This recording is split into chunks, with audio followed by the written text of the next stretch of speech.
Foli ani waleɲuman dɔn o bɛ kurakuraya ka taa an balima Ja TV jabaran filɛba bɛɛ lajɛlen ma k'aw ladɔnniya k'a fɔ ko an bɛ yɔrɔ min na o de ye Minakure an ka baara kɛnɛ kan baara o bɛ tali kɛ an ka jamukan na jamukan min n'a bɛ wuli ka baarakɛla bɛɛ lajɛlen de sɛgɛrɛ o ka sigiyɔrɔw la k'u ka baara nafa a n'a ka lɔnni ɲini k'a di kanuba bɛɛ lajɛlen ma o de b'a jira an bɛɛ lajɛlen na k'a fɔ baara ye fɛn min ka bon adamadenya la kosɛbɛ a man dɔgɔ o kumana an wulila ka se an kanuba minnu ba bi olu ye baarakɛla ye baara min bɛ tali kɛ bagan mara kan bagan mara la jumɛn o de ye sisɛ mara ye o kumana n'i k'i ka bagan ko fɔ i b'a daminɛ sisɛ la i bɛna sɔrɔ o yɛrɛ jɔyɔrɔ ka bon kosɛbɛ kosɛbɛ an ka bin bagan marataw la waati kelen n'Ala sɔnna an ka invité an bɛna ka na o présenter aw la yanni an ka don o baara kɔnɔ yanni an ka taa yɔrɔ jan a y'aw janto an ka page la page Facebook ani page YouTube a y'a aimer ni ka like k'a partager diɲɛ bɛɛ lajɛlen ka se ka nafa dɔ sɔrɔ an ka nin baara in na o kumana sa an b'a fɔ Sila Mohamed Buye an b'a ale kɔni bɛ an kini bolo fɛ yɔrɔ na yan fo ka taa se an balimakɛ a n'a a jɛɲɔgɔn ma n'Ala sɔnna sɔnni an bɛna tila ka micro di ale ma fana a bɛna tɔgɔ fɔ a yɛrɛ ɲɛnɛ parce que bamananw b'a fɔ ten ji min mana bɔ manɔgɔ da o de sumalen don an karamɔgɔ salamu aleykum. Waaleykum salam wa rahmatulah. Mana hali bi se k'i tɔgɔ ni jamu fɔ ka se. Bon ne tɔgɔ bɛ Sila Buye Mohamed an bɛ Sisɛ mara la Ngakoro mara la bon vraiment merci beaucoup n bɛ Ja TV mɔgɔ bɛɛ lajɛlen fo a techniciens n'a baarakɛlaw u selen an fɛ yan sɔgɔmada in na ka na ɲɛ interroger nin a diyala n ye vraiment voilà parce que an bɛ baara min na nin baara min don a ka nɔgɔ a ma nɔgɔ parce que baara bɛɛ la gbɛrɛma b'a la nɔgɔya b'a la voilà donc Sisɛ baara bɛ o cogoya la ten.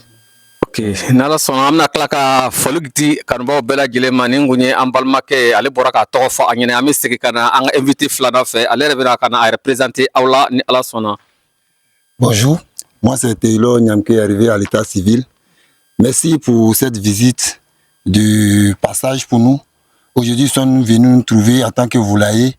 Vraiment, cette émission nous a plu. Ça nous permet aussi de s'exprimer sur le volaille. Et nous nous exprimons dans le travail. Il y a toutes sortes de difficultés dans le volaille. Aujourd'hui, ils sont venus nous interroger. Vraiment, nous sommes contents. Nous remercions tout le monde et tous ceux qui sont sur cette page-là, de suivre cette page-là et que le travail avance. Ok, kanubaw k'aw fo k'aw waleɲuman dɔn hali bi a y'aw sɔgɔlen to an ka baara la baarakɛlaw aw folen don aw ni aw ka animateur a bɛ ɲɔgɔn na sanga ani waati bɛɛ lajɛlen ka wuli ka jɔ ka don aw kan aw sigiyɔrɔw la ɲɛsuma yɛrɛ la ka se ka aw ka baaraw lakodɔn a ka d'a ye cogo min ani aw yɛrɛ fana bɛ fɛ k'a ɲɛfɔ cogo min n'Ala sɔnna ma an bɛ ɲɔgɔn bolo a y'an sɔgɔlen to an na sɔɔni an bɛ don an ka baara tɔ kɔnɔ a bɛna faamuyaliko ɲuman sɔrɔ a la.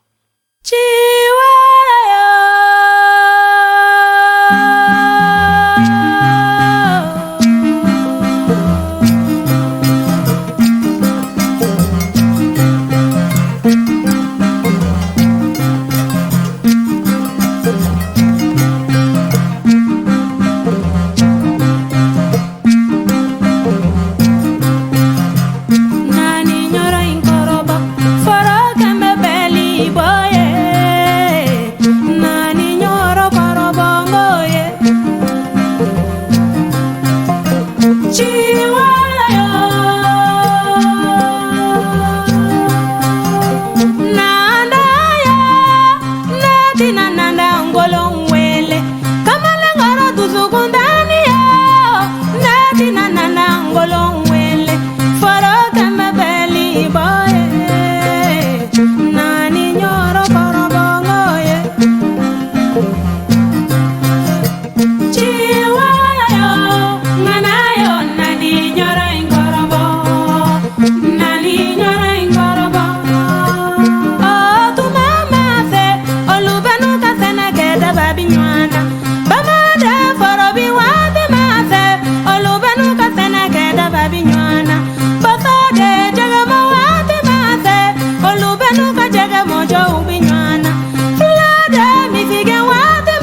Ok, monsieur Stila, an bɔra ka ye i bɔra ka kuma an ye k'a fɔ ko aw ka baara ye sisɛ baara de ye donc an yɛrɛ bɔra ka na s'i ma yɔrɔ in na yan an bɛ fɛ ka lɔn nin waati in na i ka sisɛ baara in kɛyɔrɔ n'a sigin bɛ Batima joli kan nin waati in na. Bon an l'heure la baarakɛyɔrɔ nin a sigin bɛ Batima 2 kan. Batima 2 bon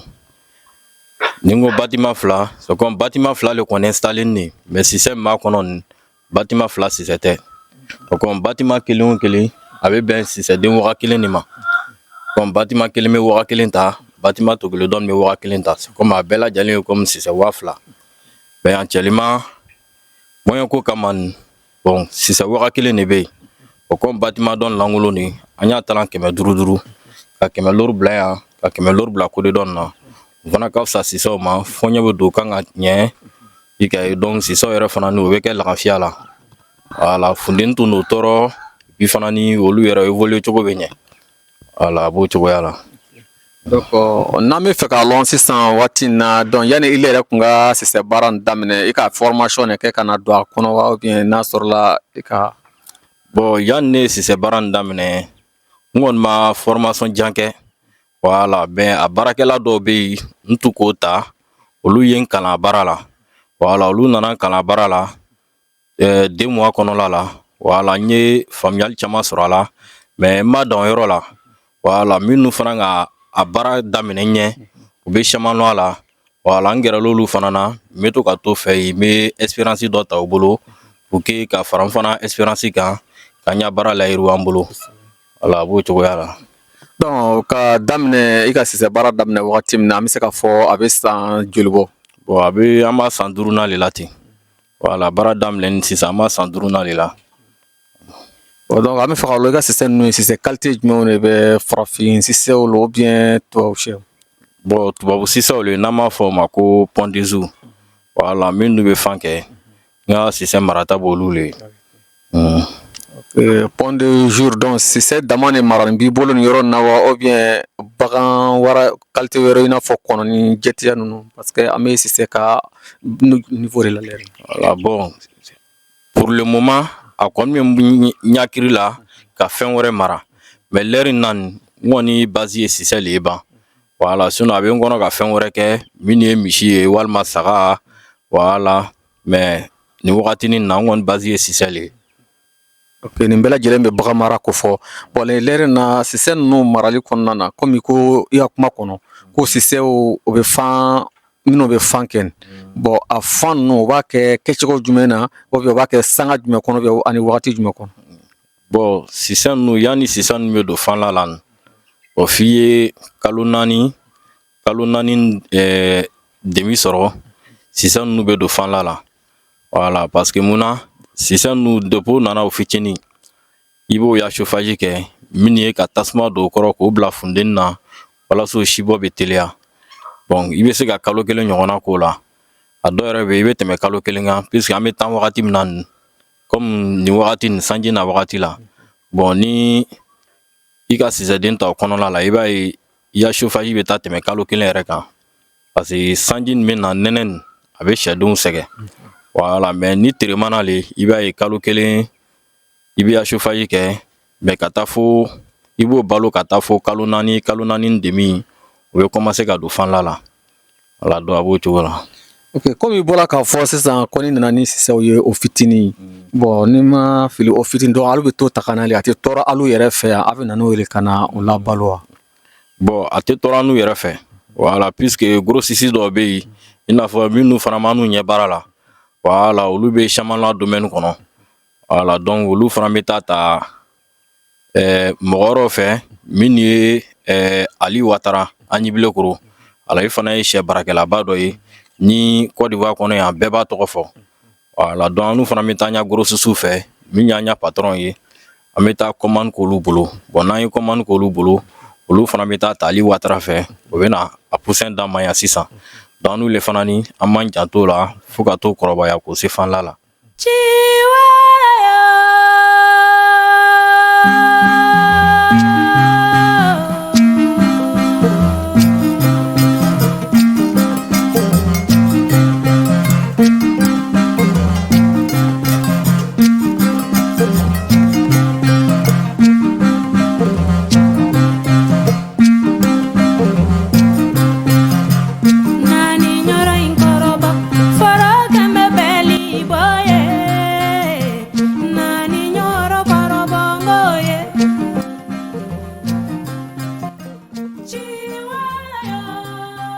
c'est Taylor Nyamke Hervé à l'état civil.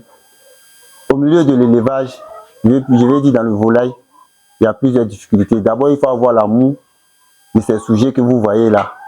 dans ce bâtiment-là. Le bâtiment fait environ 15 mètres sur 10, qui prend au moins 1000 poulets.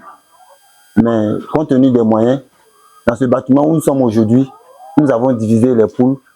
en deux. Il y a un autre bâtiment derrière qui prend 500 et celui aussi qui contient 500. Merci parce qu'aujourd'hui on a reçu la visite de certaines personnes qui sont venues nous poser des questions. Qu'est-ce qui nous motive à faire l'élevage? D'abord, la première chose en élevage, il faut avoir l'amour de l'élevage d'abord et aussi avoir le cœur pour ces bêtes que vous voyez là. Et dans le milieu de volaille, il y a plusieurs choses que nous croisons, comme le cas du gomboro comme ça. Si tu n'as pas la chance que les poussins viennent dans ta main, de 0 à 3 semaines, tu peux croiser cette maladie virale appelée gomboro. Et ça, vraiment, dans ce milieu-là, ça nous fatigue, ça tue trop les bêtes. Nous payons les vaccins, on fait tout, mais parfois ça vient. La deuxième chose est que dans ce travail-là, il y a plein de difficultés que nous croisons. Mais on a l'amour, on a la force, on est toujours dedans, on ne se plaint pas. Aujourd'hui, je suis au milieu de 500 poules et je voulais vous donner les différentes branches de ces poules-là. Nous sommes au milieu des nomads qui sont quittés, que mon frère a fait venir. Ces nomads-là, c'est des pondeuses rouges qui sont là. Ils font environ 1 an. Ils font bien, tout va bien sur la ferme. On remercie Dieu pour ça. Aujourd'hui, on a des petites difficultés comme l'alimentation. Après le démarrage, nous passons en croissance. Croissance, à tout moment qu'on va sur le marché, le prix du maïs grimpe. Et il y a aussi, à part le maïs, il y a aussi plein de choses qu'on mélange pour combiner pour faire l'aliment. À leur arrivée, c'est à partir de 3 à 4 mois que les poussins commencent à pondre. Tant que les poulets ne pondent pas, tu n'as pas droit à quelque chose sur la ferme. C'est toi qui fais les dépenses. Les dépenses varient de 3 500 000 à 4 millions. Parfois, nous croisons aussi tout cela. Mais on fait l'effort, puisqu'on n'a pas autre chose en main. On fait l'effort, on est toujours dedans. Nous sommes là pour ça. Moi, ça me fait bientôt, depuis Animé le Pro, j'ai fait 4 ans là-bas en formation. Je suis venu à Boaké, j'ai fait presque 5 ans dans le volaille. Et vraiment, j'ai aussi une connaissance dans ce domaine-là. Donc, vu tout ce qui nous arrive, moi je voulais remercier tous ceux qui sont dans le volaille de prendre le courage. Parce que ce n'est pas du tout facile d'être éleveur. Être éleveur, c'est la patience et aussi la voix de Dieu. Merci. Aujourd'hui, vous voyez ces poulets-là qui pondent bien. Environ 12 à 13 plateaux par jour. C'est pas petit. Mais quand il y a les maladies virales en décembre qui viennent, vraiment, ce n'est pas du tout facile. On croise des cas du gomboro, des cas de peste. Les pestes même, c'est ce qui nous fatigue souvent. Ça vient et ça tue tous les poulets là en 3 jours. Vraiment, c'est ce qu'on peut vous donner comme des petits détails sur ce travail.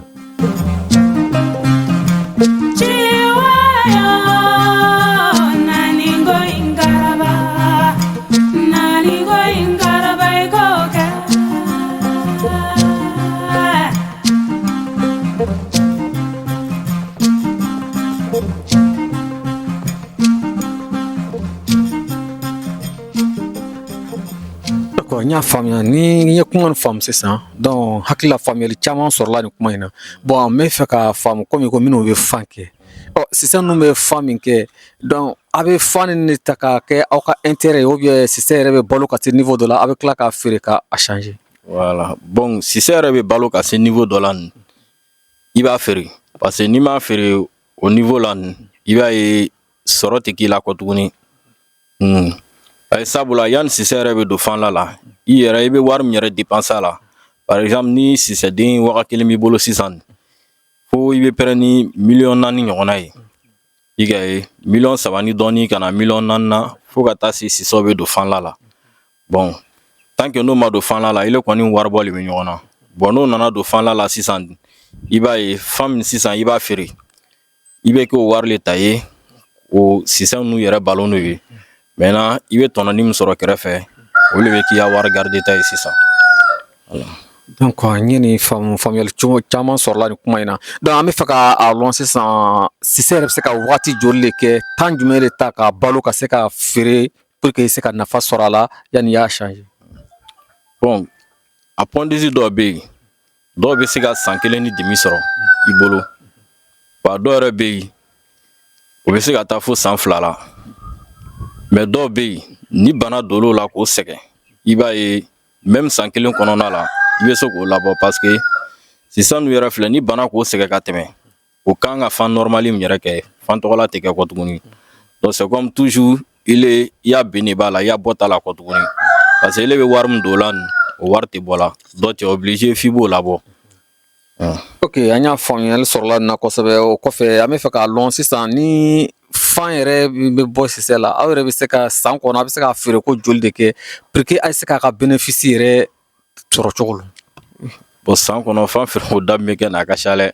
parce que don o don n'i kɔni bɛ dumuni di sɛ ma kɔni i bɛ fan cɛ ni bana kɔni t'o la voilà don o don n'i kɔni bɛ dumuni d'o ma i bɛ fan cɛ voilà. Bon n'Ala sɔnna ma an bɛ fɛ k'a lɔn donc bana nin yɛrɛ o a bɛ na cogo jumɛn la parce que tuma dɔ la i bɔra k'a fɔ yan sisan ko ni bana ma don la bana bɛ don la sababu jumɛn bɛ se ka na ni o ka bana ye la pour que ni kunbɛ cogo bɛ se ka sɔrɔ a la o bɛ se ka ɲɛnabɔ. Bon Cissé a bana nafa ka ca a dɔw yɛrɛ bɛ se ka bɔ baarakɛlaw la bon a dɔw fana bɛ sɔrɔ fɔɲɔ fɛ i ka ye bon Cissé a bana caman bɛ sɔrɔ fɔɲɔ fɛ fana ni voilà min ni baarakɛlaw fana ta nacogo tɛ kelen ye voilà mais n bɛna kuma baarakɛlaw ta kan bon mɔgɔ min bɛ Cissé baara kɛ normalement i ya baarakɛ fani kan ka k'i bolo i bɛ fani min don ka don Cissé cɛ la n'i bɔra i bɛ fan tɔgɔ labɔ i b'a bila i b'i ya fani wɛrɛ don n'a sɔrɔ i bɛ taa ci la i bɛ se ka t'i ya ciw kɛ mais n'i bɔra i ya ci la ka na n'i bɛna baara kɛ ni Cissé ye fani dɔ ta ni ka bɔ ka taa dugu kɔnɔ i bɛ n'ale bɔ i b'i ka baarakɛ fini don voilà donc a ka ca Ala fɛ o caman bɛ yen i b'a ye Cissé u bɛ kisi banamisɛnnin caman ma mais i bɛ fani min don ka don Cissé kan ani i bɛ samara min don ka don Cissé kan n'o samara bɛ don i sen na ka yala i b'a ye banamisɛnnin caman bɛ yen i b'a cɛ ka na n'a ye i ka sɛ marayɔrɔ la voilà bon min fana ye fɔɲɔ ta nasen fana ye bon wagati dɔw la fɔɲɔ dɔ bɛ na fɔɲɔ ɲɛnaman tɛ bon ale fɔɲɔ tɔgɔ la n'a nan'i fɛ a bɛ Cissé bila bana la a dɔw yɛrɛ bɛ yen a bɛ kɛ mura jugu ye o la i ka ye mura tɔgɔ la nin a man ɲi a Cissé sata bɛ n'a kɔni doli fɛ Cissé sata bɛ caya i fɛ i b'o traiter ka segin a dɔw yɛrɛ bɛ yen Cissé bɛ ban dumuni ma o tɛ ji yɛrɛ min donc ale mura tɔgɔ la kɔni ale tɛ bana ɲɛnama ye puisque o bɛ sɔrɔ décembre wagati la voilà parce que décembre wagati de la bana tɔgɔ la bɛ na Ala k'an kisi o bana ninnu ma o tɛ bana ɲɛnama ye.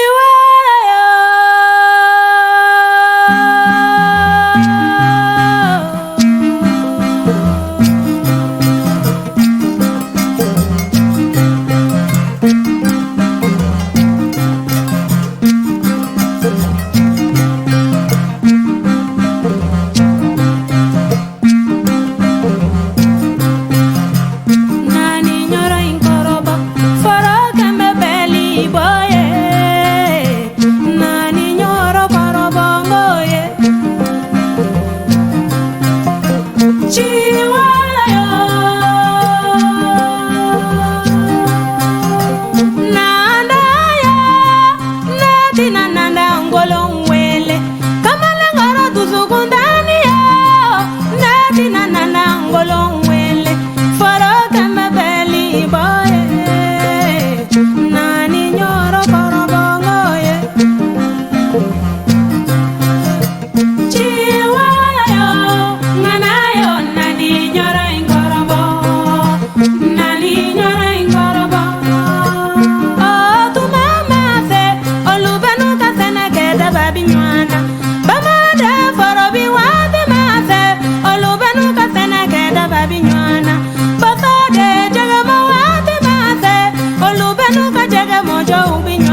demande à tous ces jeunes aussi,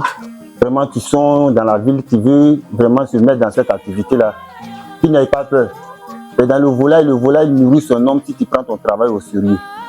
Je fais un appel aux jeunes de vraiment s'investir dans ce milieu-là. Ça, c'est un bon milieu. Si aujourd'hui quelqu'un te prête de l'argent, ne va pas t'asseoir pour les gaspiller. Tu peux venir prendre des conseils auprès des grands frères qui sont avancés dans la chose et venir même te former avec eux. 3 mois, 4 mois de formation, tu peux y te retourner, aller t'investir pour toi-même. C'est un travail vraiment qui nourrit son homme. Vraiment, moi, je lance un appel à tout homme qui peut nous aider à mieux se perfectionner dans ce domaine-là. Je demande aussi au gouvernement, au chef de l'État, M. Alassane Dramane Ouattara, vraiment s'il peut nous venir en aide pour que nous puissions nous investir dans ce domaine-là. Nous sommes là, mais nous n'avons pas la main ferme pour pouvoir bien exercer le domaine. Nous avons une connaissance vraiment dedans. Nous demandons de l'aide à tous ceux qui peuvent nous aider. Merci et bonne journée à tous.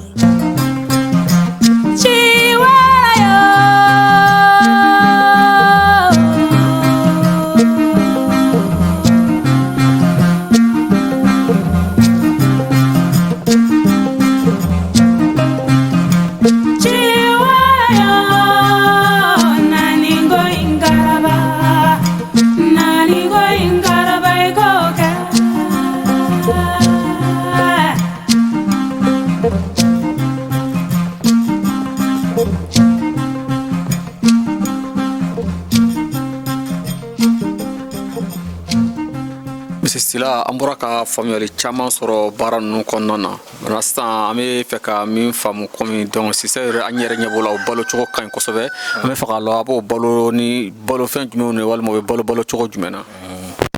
Bon sisan ninnu o bɛ balo fɛn caman na voilà balofɛn fɔlɔfɔlɔ min ye ka gbɛlɛ dɔɔni o ye kaba ye voilà bon kaba fara min ɲagami fɛn dɔ de la n'an b'a fɔ ko concentré. O concentré ninnu na sondeblé b'a la soja b'a la coquillage b'a la voilà hali kɔgɔ ani jɛgɛmugu ninnu i bɛ se k'o bɛɛ ɲini ka bila sisan ya dumuni kɛtaw la voilà pour que o bɛ croissance ɲɛnama sɔrɔ o bɛ mɔgɔw ɲɛ minɛ et puis a b'o kisi fana ni banamisɛnnin caman ma et puis fana ni i b'a ye fan min la normal la sisan yɛrɛ bɛ k'i la yɛrɛ sago ye voilà donc o ye sisan ya balo tagacogo ye. O bi fana ni o bɛ ji minnu fana ni min ji ninnu fana ni n'a fɔla e ka ji kɛ so na ka sigi o kɔrɔ donc ji bɛ tile 2 walima tile 3 kɛ o tɛ kɛ voilà an n'u kɔni fɛ yan n'an ka ji di sɔgɔma midi fɛ an bɛ ji tɔgɔla changer a bɛ wulada kɛ n'o ye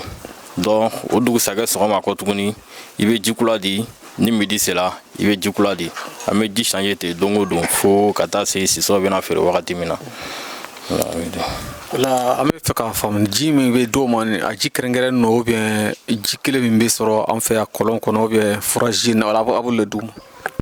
Ji ka ye fɛn wɛrɛ bɛ ɲagami na ji na ka d'o ma c'est que i bɛ ni bolo la sisan i bɛ se ka ji in ta i bɛ fila k'a la ka di sisanw ma o b'a min sinon fɛn wɛrɛ tɛ kɛ ji na ji simple le bɛ d'o ma ji kɛ an bɛ fɛn wɛrɛ kɛla ji na c'est que sisanw yɛrɛ fila mitaw le n'o man kɛnɛ an b'a kɛ ji la ka d'o ma voilà donc o de kama so ninnu an b'a sigi ji kana manqué a kɔnɔ parce que sisan ninnu filɛ fɛn dɔw le ni sisɛ degila ka ji min yɔrɔ min na ni a ji min so n'o ji banna a tɛ taa ji min fan wɛrɛ a bɛ sigi k'i kɔnɔ walima a bɛ lɔ yɔrɔ tɔgɔla la f'i bɛna ji kɛ so na ale bɛ sɔrɔ k'i min i ka ye ale ni fɛn tɔ ninnu tɛ kelen voilà donc o de kama so ninnu an tɛ sɔn ji ye man k'a kɔnɔ ni ji banna la an bɛ ji wɛrɛ k'a la ka sigi donc dumuni so ninnu fana ni mangeoire ninnu fana ni o fana m'o cogoya la i ka ye donc dumuni b'o k'o la ka di sisanw ma bon dumuni fana ta côté o fana jatenin de quoi parce que dumuni bɛ di sisanw ma i n'a fɔ ni sisɛden 100 lori ɲɔgɔnna b'i bolo voilà o kan ka dumuni kilo da min dun o jatenin kan ka k'i bolo voilà don o don i b'o kilo da le d'o ma i ka ye bon ni k'o kilo da d'o ma i b'a ye i y'a pɔnti b'a yɛrɛ sɔrɔ sisan yɛrɛ fana ni o bɛ kɛ forme na wagati bɛɛ mais ni l'autre kilo da dila ni jigilo duguma i b'a ye i y'a pɔnti fana bɛ jigili sisan fana ni i b'a ye fanga ɲɛnama to k'o la poids t'o la i ka ye. Ok, alhamdulillah sila an ye faamuyali caman sɔrɔ nin kɔnɔna nin wagati in na k'a fɔ kanubaw ye hali bi o ko u sɔgɔlen to an na ala sɔnna an y'o de fɔ aw ye ka wuli ka don baarakɛlaw kan k'u ka baaraw kɛcogo lɔn ka se k'a lakale diɲɛmaa ka se ka faamuyali sɔrɔ a la an ka baara ka émission n'o de an ka ma ko an ka jamukan ale ka wuli ka jɔ a bɛn bɛ o de ma nin waati in na an sɔrɔla ka kunnafoni minnu sɔrɔ an balimakɛw bolo nin waati in na o filɛ yanni sɔnni a y'aw sɔgɔlen to an na an bɛ tila ka na to don baara tɔ kɔnɔ a ko tɔ mana laban cogo min na ne ni aw an bɛɛ lajɛlen an bɛna tila k'a lakale ɲɔgɔn ye an y'a fɔ hali bi a y'aw partager a y'a aimer a y'a partager diɲɛ bɛɛ lajɛlen ka bɔ a kalama nin nafa ka bon siyɛ ninnu filɛ c'est ɲɛ cɛ ɲuman a n'a fan cɛ ɲuman a tɛ sɔrɔ baara kɔ o kumana n'i ma se ka wuli ka se a baarakɛbagaw ma ka ɲɛ ɲɛnɛman sɔrɔ a la k'a lakale kanubaw ye courage tɛ se ka don mɔgɔ tɔw la k'a baara kɛ o la a b'a fɔ a y'a sɔgɔlen to an na yanni dɔɔni an bɛna baara tɔ fana ni lase aw ma.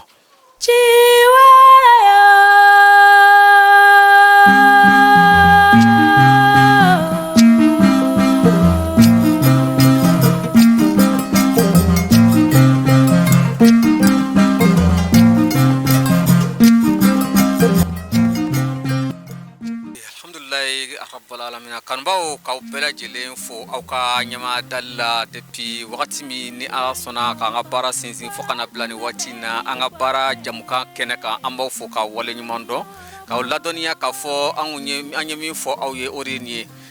an ka baara jamukan ale ka wuli ka jɔ n'a ka cɛsiri bɛnbɛn mun ma ka wuli ka don baarakɛla kelen kelenna bɛɛ lajɛlen ka baara ma bɔ baara la an tɛ jɔn mɔgɔ ka baara la ko ka sababu a ka dɔgɔ a ka dɔgɔ o de bɛ jɛn tiɲɛ n'an sera ye min mana sɔrɔ baarakɛlaw da k'a fɔ kanuba caman b'a bɛɛ lajɛlen i b'i ka nafa sɔrɔ a la i b'i ka tata sɔrɔ a la o kuma na sa bi nin kun y'an ye minɛnkɔrɔya bagan mara yɔrɔ dɔ la bagan mara min bɛ tali kɛ sɛ mara kan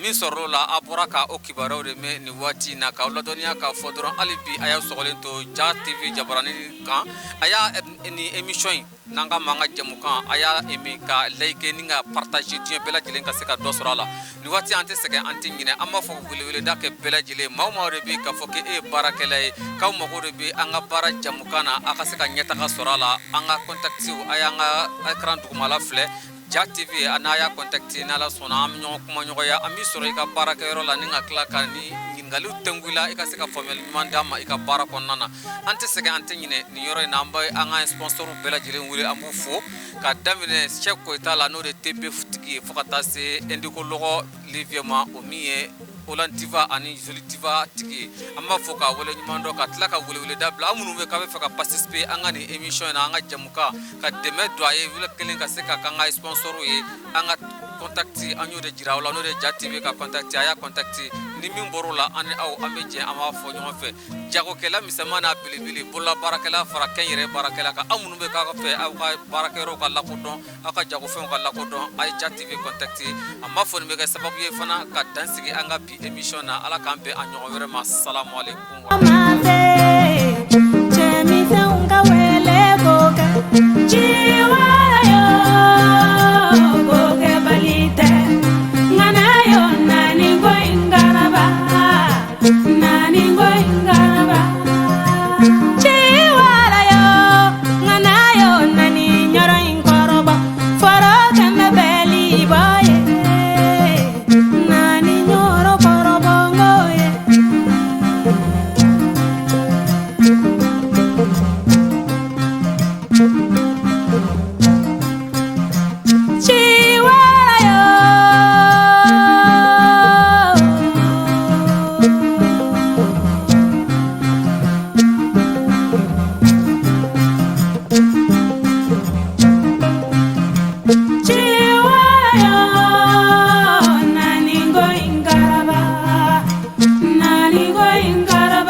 Thank you.